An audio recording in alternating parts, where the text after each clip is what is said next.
娱乐至死，金钱至上，一日一更的圈美又来了。说起国内的偶像团体，最成功的当属 TFBOYS 了。可谁能想到，当年面对镜头时青涩的三小只，如今的三人三个行业。以前的 TFBOYS 形影不离，现在出现在同一个镜头都很避讳，甚至不能互相提及，就连央视春晚也无法合体，只能各自为阵。而他们上次同框还是在2016年。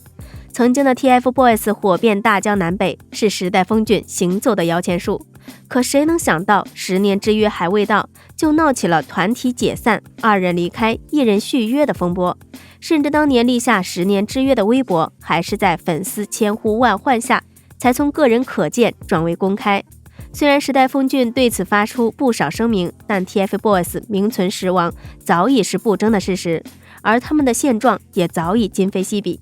TFBOYS 出道之初，国内的选秀节目少之又少，偶像团体的数量也能用一只手数得过来。他们凭借着独特的先天优势和良好的市场环境，一出道就揽收了不少粉丝。后来又凭借着《魔法城堡》《青春修炼手册》等一部又一部热曲，占据当下流量热榜，成功打开知名度后，热度日渐攀升，成为当下顶流，耀眼童星。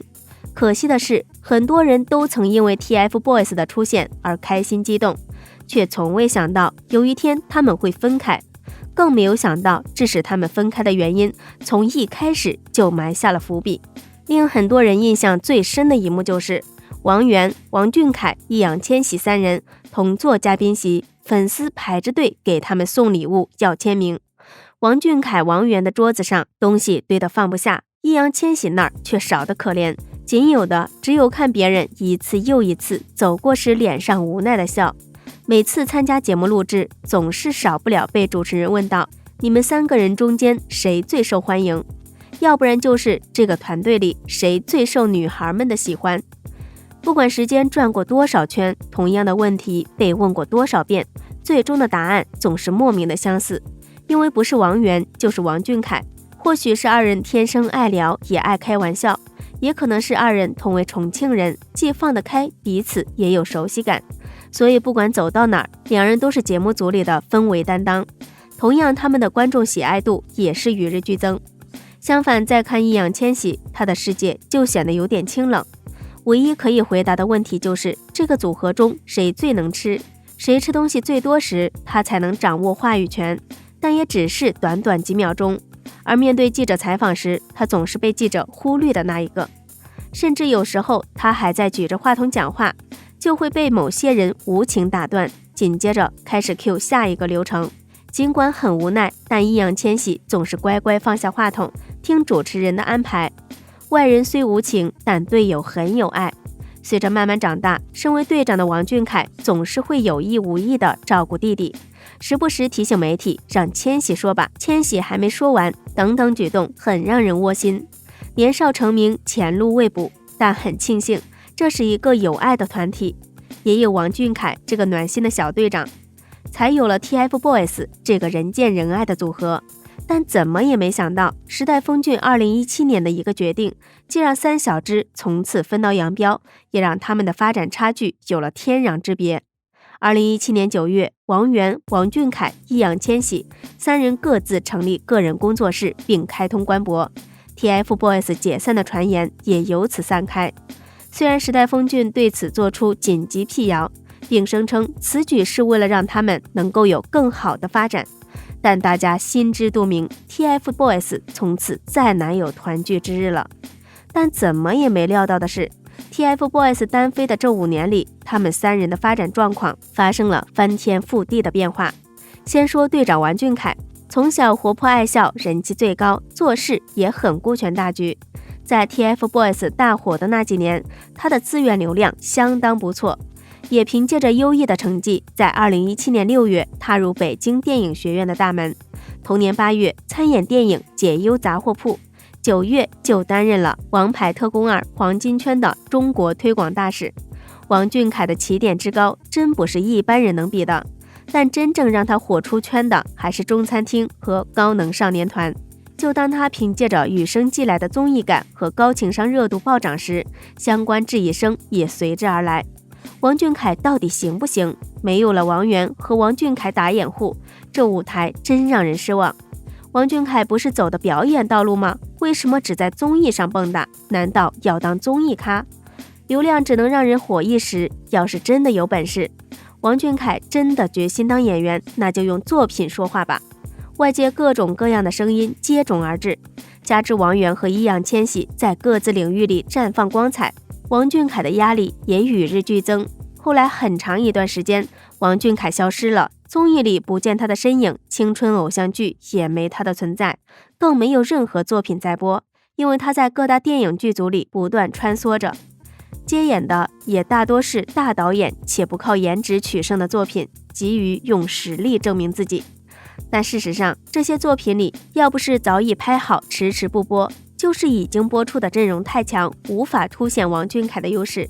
现如今综艺邀约不再上，影视领域无成就，超越易烊千玺更是想都不用想。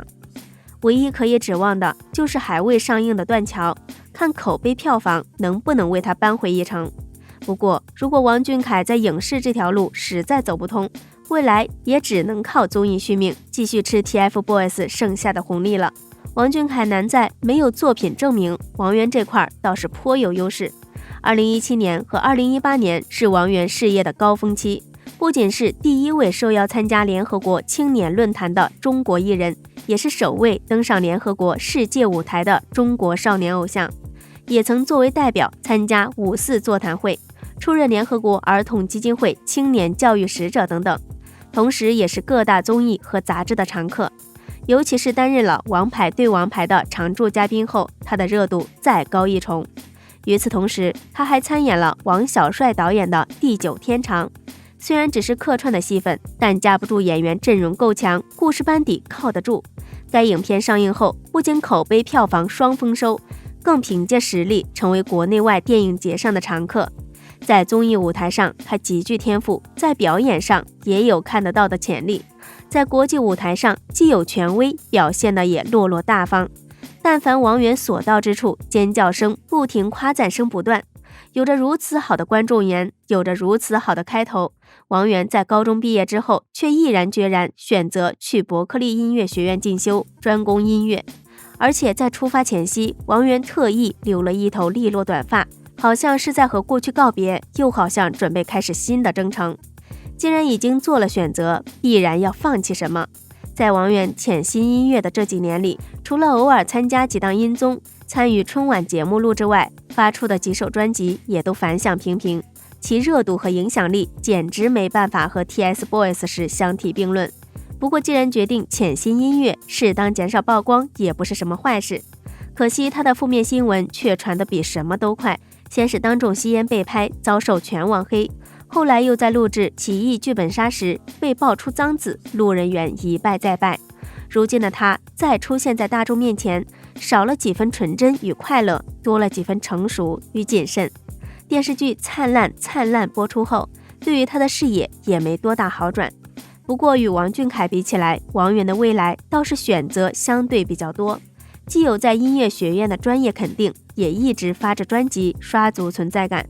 而且搞音乐的同时还会偶尔拍几部剧。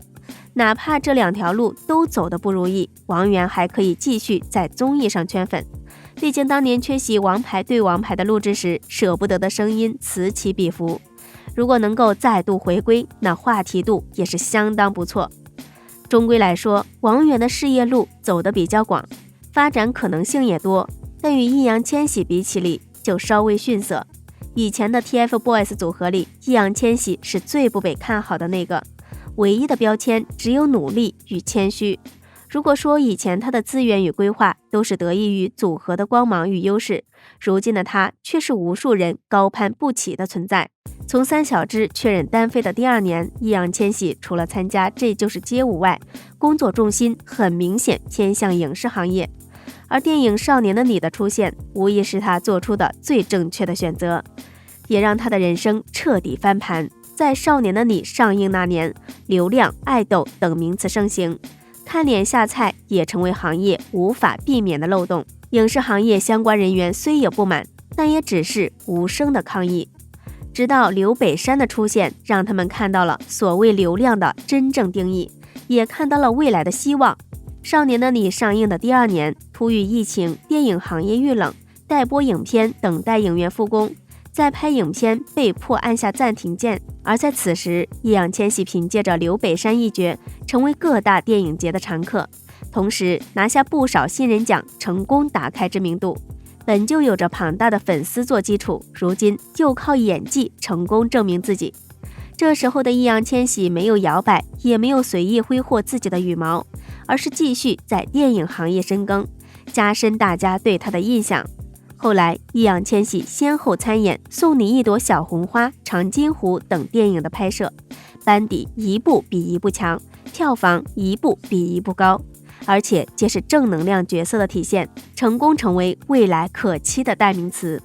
至此，易烊千玺主演的院线电影票房全部超10亿，累计总票房也已突破140亿大关。就连知名导演陈凯歌也曾谈到，长津湖开头一个打水漂的动作就重复做了10几遍才让他过。完事以后问他，你觉得自己表现怎么样？易烊千玺自信满满的说道，挺好的呀。眼里的坚定，嘴角的自信，不怕吃苦的精神，对待事业的认真，既是易烊千玺这么多年努力的成果，更是被大导演欣赏所在。如今的易烊千玺不再是当年那个眼巴巴看别人收礼物的小可怜，而是知名大导演、著名班底争先恐后想要争取的香饽饽。照此发展，易烊千玺的演员之路一定会越来越顺畅。往日风光依旧在，物是人非感慨多。虽然说关于 TFBOYS 10年之约的微博已经恢复，但在想看3人同框却是遥不可及的存在，更别提周年演唱会了。曾经的3小只没了以前的欢声笑语与打打闹闹，多的是生疏与久违的隔空祝贺。至于 TFBOYS 这个前缀，也只不过是时代峰峻紧紧抓着的救命稻草。现如今的 TFBOYS 名虽存，实已亡，差距今非昔比，未来的发展也已拉下差距。现在只希望兄弟3人友谊长存，10年约定之日能来一场好好的告别。最后来个题外话，当3个人还在一起，并且千玺最受冷落的时候，我就笃定最后一定是他最成功。好了，今天的视频就到这里了，欢迎在评论区留言讨论，请多多订阅和关注，我会持续为您带来更多精彩内容。